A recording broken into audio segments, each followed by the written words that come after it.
Hello and welcome to another Times Radio Frontline weekly recap. I'm Philip Ingram. I present Times Radio Frontline, but I'm a former senior British military intelligence officer and commentator on all matters geopolitics, military, cyber, terrorism, security and anything else that people ask me to comment on. Now I've got some fantastic video clips and videos for you to see this week and point you towards, but go and look at everything that we've done because it's all really, really good. The first clip I want you to have a look at is Donald Trump taking questions at the end of his, I would describe it as rambling statement at the end of the NATO summit in The Hague this week.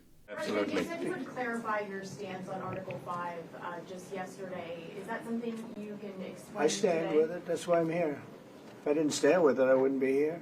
So you would defend countries even Well, if they what don't did I pay just out their say? fair Yes, share? of course. Why would I be here? Some great statements just came out from the Israeli Atomic Energy Commission and from Iran, as you know, that it was complete, total destruction. And CNN turned out to be fake news, as always. That's why they have no credibility. That's why they have no viewers. But we're going to read it to you if you haven't seen it. Have you seen it, Jeff? Yes, sir. Have you seen it? Yes, Okay. sir. Pretty good. Very unfair to the pilots that risk their lives for our country, and then they get fake news, New York Times and CNN, make up a phony story to get some hits. He has said that Mr. Putin has territorial ambitions beyond Ukraine. Do you view that in the same way? Possible. I mean, it's possible. I know one thing. He'd like to settle. He'd like to get out of this thing. It's a mess for him. He called the other day. He said, "Can I help you with Iran?" I said, "No, you can help me with Russia. You help me get a settlement with Russia." And I think we're going to be doing that. Vladimir Putin really has to end that war. People are dying at levels that people haven't seen before for a long time. So, Donald Trump, I described his statement as a rambling statement. He is in his late 70s. He does go on a little bit at times. He does go all over the place.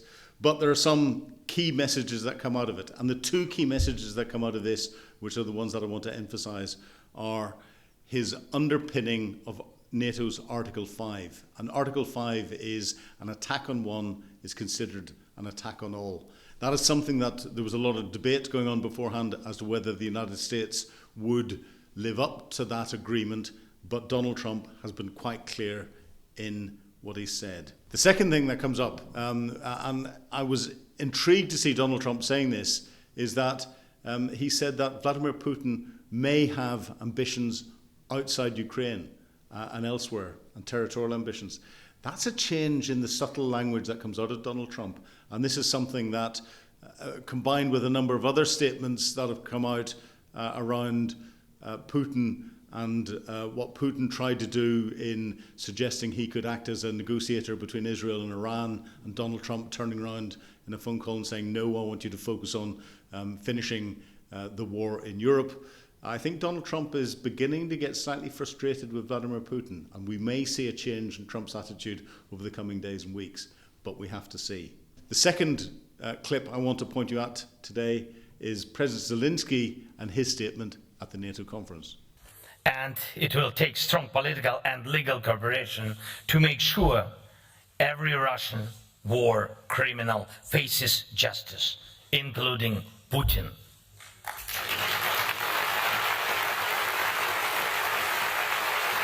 And importantly, they are also the result of Europe's commitment to justice, to holding evil accountable not just by force, but by law, by courts, by verdicts based on proven guilt.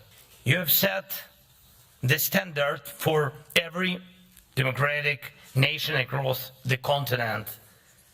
Thank you for that. Thank you. Glory to God. Дякую дуже. Thank you. Thank you. Now, President Zelensky at the NATO conference, and what I thought was interesting was whenever they had the photograph of the NATO leaders, President Zelensky was in there and amongst them. That was a very strong political statement, a very strong statement to Vladimir Putin that he has accepted. And Zelensky is playing a very careful game. Ukraine was not the top top of the agenda item. But Mark Rutte, the NATO Secretary General, turned around and described Russia as the single biggest threat. In the sidelines, the meetings that went on, we had agreements of up to $40 billion so far this year being spent in support for Ukraine. That is significantly more than was spent this time last year. And the noise that came out showed that the non-US NATO countries are very much stepping up to fill a lot of the financial gap that would be left by the US withdrawing.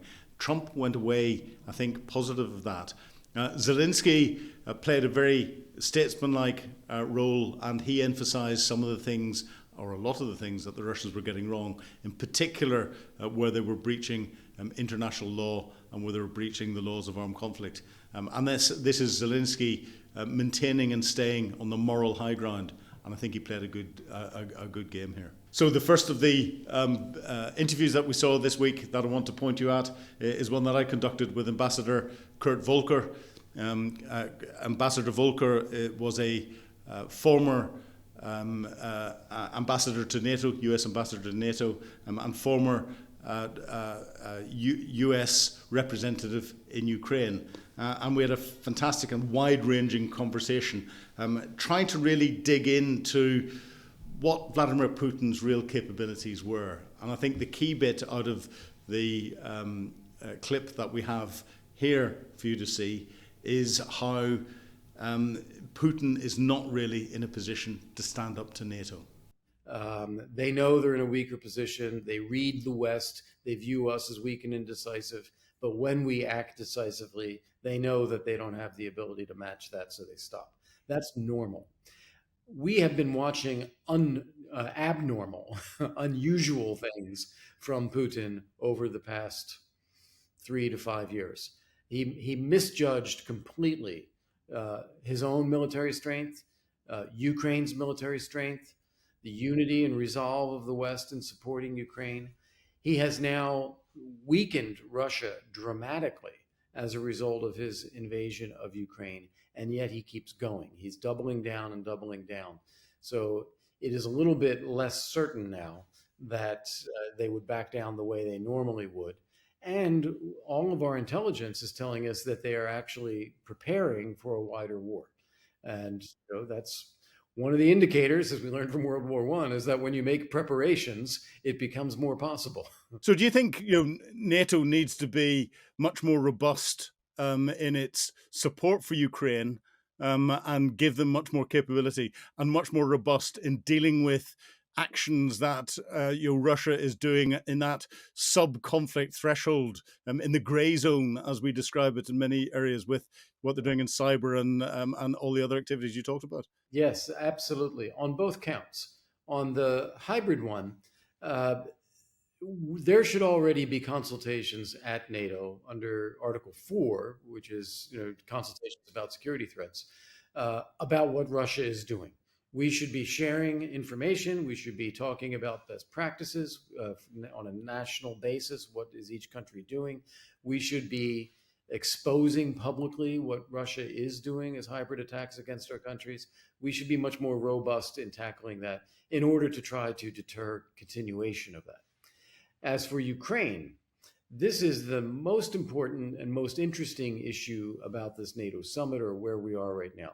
There is a difference of view between the majority of European allies, and on the one hand, and a few European allies in the United States on the other, about how important Ukraine is to Europe's security. Most European allies view the security of Ukraine as essential to the security of Europe.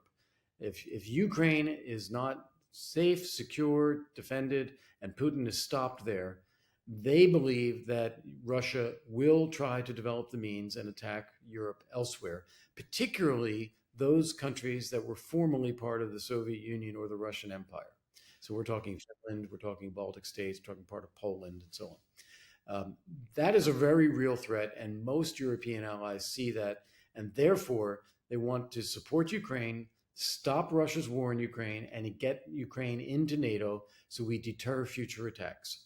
That is the best way, in my view, and I agree with those European allies, the best way to reestablish peace in Europe for the long haul. The United States under President Trump does not see it that way. They draw a bright line, and I should say not only President Trump, President Biden did this too. They draw a bright line between NATO and our obligations to defend NATO allies and those who are not in NATO, where we can provide some help or some support, but we're not going to get involved. We're not going to defend them. And they see Ukraine as on the other side of that bright line and expect Ukraine to stay on the other side of that bright line. That's been both the Biden and the Trump approach. I think that's going to lead to more war if we do that. But that is the difference in NATO right now, and why it is downplayed a little bit at the summit this week. Are we in a situation now where effectively we are in Cold War 2.0 or maybe Cold War 3.0, but we just have a number of other different potential enemies that we're having to focus on? Yeah, the people in Ukraine would not describe this as a Cold War. They would describe this in vastly different terms as a hot war with lots of killing and casualties and deliberate targeting of civilians and war crimes and all of that. Now, as far as NATO and Russia go, as I said, Russia is engaging in all kinds of hybrid attacks, more than they did during the Cold War. They didn't have the means or the thought process to pull this off. They did intelligence operations, but nothing really big and military like that. This is or disruptive insider societies like they're doing now. So this is actually more than that. So a reboot and an upgrade, I guess, of the Cold War. And we also, as I said, I don't think we can emphasize this enough. Putin is different now than he was when he first took office, in the sense that he has built up an authoritarian repressive regime where he's the sole authority. He has built up military capabilities and intelligence capabilities and disinformation capabilities and Sputnik and RT and you name it. He has built all this, and he has demonstrated an ideological drive to rebuild the Russian Empire, seeing himself as an accumulator of Russian lands like Catherine the Great. This is now a much more dangerous situation than a Soviet Union that had an expansionist ideology, but basically was contained in its borders. So, finally, if I ask you to get your ambassadorial crystal ball out, are we going to be discussing about greater instability, about the same level of instability, or are we going to have a safer world in about 12 months' time? I think it all depends on Vladimir Putin being in power. If Vladimir Putin remains in power, we are going to have a threat-driven world. We're going to look at the war in Ukraine. We're going to look at potential conflict elsewhere, hybrid attacks. That's what's going to happen. Once Putin leaves the scene, by whatever means that happens, and whenever that happens, I think there's a chance, not a guarantee, but a chance that a new Russian leadership will want to stop the bleeding, stop damaging their own country, and start rebuilding. And that would be a much better situation for the West as well. And the other key thing that Ambassador Volker brought out is how Putin is continuing to miscalculate his position within the conflict. It's quite clear that he doesn't understand what it is that's going on the front lines, and he doesn't understand how vulnerable a position the Russian forces and Russia is throughout the whole conflict. Ambassador Volker's analysis is fantastic. I urge you strongly to go and watch the whole interview, because I really enjoyed talking to him. I could have gone on for an awful lot longer, but we've covered some really good points. The next video I want to point you to is one with Mark Galliotti. Now, Mark is an old friend of Times Radio Frontline, but he's talking about the claims that Russia is stockpiling missiles, and actually he throws some question marks in to question whether they actually are stockpiling missiles or whether they're just they've increased their manufacturing capability and then they're using them, because Russia at the minute is using hundreds of drones and missiles almost every day in attacking Ukraine, overwhelming Ukraine's air defense capability and attacking into Ukrainian civilian infrastructure. That's what gets reported. They're also attacking into military infrastructure and logistic infrastructure as well, which doesn't get reported. But they are deliberately attacking civilian targets, and that in itself is a war crime. Mark then goes on to talk about how Iran has distracted the Americans from what's going on inside Europe, and would, if Donald Trump hadn't managed to turn it into what he's describing as a 12-day war, would have distracted even further. He managed to get that finished just before the NATO conference, and at the NATO conference we saw Donald Trump start to make some statements again in support of or with Ukraine, but have a positive meeting with President Zelensky. Mark's analysis of the rationale behind that is something I strongly urge you to listen to. But don't do it in the short clip that we've got here. Go to the full interview, please. Ukraine's military intelligence agency assesses that Russia is stockpiling various types of missiles. What does this tell us about Putin's plans? Firstly, I'd be a little bit cautious about the stockpiling angle. I mean, clearly, look, the Ukrainians have a line they want to push, which is about how Russia is a threat to everyone. So there's always going to be a certain sort of shading of that.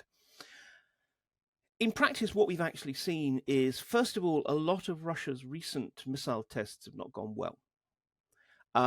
So, we have seen missiles not launching, exploding in midair and the like. Doesn't mean to say that they're all rubbish, but actually, in part, the so-called stockpiling is actually trying to work out some of the bugs. Secondly, a lot of the older missiles, frankly, are reaching the end of their usable lifespans. So this is about getting ready to replace older missiles with newer, more effective, more accurate, more survivable ones. So, we may see an expansion in Russia's intercontinental ballistic missile fleet, but I don't think we've got the evidence for that yet. Okay. Right now, Trump would love to add solving the Ukraine war to his list of claimed successes in recent weeks. What developments are you finally, if I can ask you, are you expecting or are you looking for in the coming months to give us an idea of how the war might end? I mean, I'm honestly not expecting to see much productive in the next few months. There probably will be a renewed push for a Trump-Putin meeting by the Russians and by some within the White House, though it's still very much an issue on which there are some strong opinions on both sides. We will see the Istanbul talks, for what they're worth, continuing. And I think that's a good thing, but we shouldn't assume that it's going to lead anywhere quickly. It's part of the slow kind of construction of a kind of a web work of diplomatic connections that maybe at some point will lead to meaningful talks. But the thing is, the Russians are in the middle of their summer offensive. They're moving on Sumy, albeit slowly. They're expanding their positions within the Donbass, again, albeit slowly and at horrific human casualties. I think from Putin's point of view, he's not going to want to do anything particularly significant because he's going to want to see how the summer offensive works. If they manage to really sort of make real progress, which I don't imagine, but Putin seems to have this sense of, each new offensive is a new possibility, then he will regard Russia as being in an even stronger position for any kind of negotiations. So frankly, I'm not expecting anything meaningful beyond the usual genuflections to, we all want to talk and so forth. But beyond that, I don't think we'll see anything meaningful until autumn. And do you think that the kind of promises of talks can be strung out for as long as Putin wants? I mean, I think so, because Putin has actually demonstrated himself to be a better Trump wrangler than I must admit I had anticipated. And he understands. And Trump admittedly himself says he's more difficult to deal with than he thought. Exactly. But also, I think Putin has understood, and maybe this is again because he's dealing with essentially a real estate magnate more than anything else, and real estate is as much on that level is about selling a dream rather than necessarily bricks and mortar. And I think Trump Trump is constantly given to understand that there is something just over the horizon. Some progress, some great new deal, something that will clinch his Nobel Peace Prize, whatever. So actually, I think Putin has been quite successful. And in some ways, what Putin does understand is the importance of lateral negotiation. That talks on Ukraine are actually only part of a wider dialogue. And therefore, what we may well see is, again, more willingness to offer ground in the Middle East with Iran, for example, or perhaps in Africa with the activities of Africa Corps, or maybe even a sort of a promise, so I don't think it would ever come to anything, that actually Russia could be useful with China. So in a way, he will keep Trump interested, or he will try to keep Trump interested, by suggesting that, well, even if we're not making much progress on Ukraine at the moment, we still need to be talking because I can still be helpful and useful to you. That seems to be his tactic. And given that we live in a world which never seemed to run out of crises, there will continue to be sort of room for Putin to continue to try and sort of offer this along. How long it works with Trump, look, he's guessing just like the rest of us about what Trump's going to do tomorrow, let alone next month. So that's all I have in our recap for this week. I look forward to chatting to you again next week. Goodbye.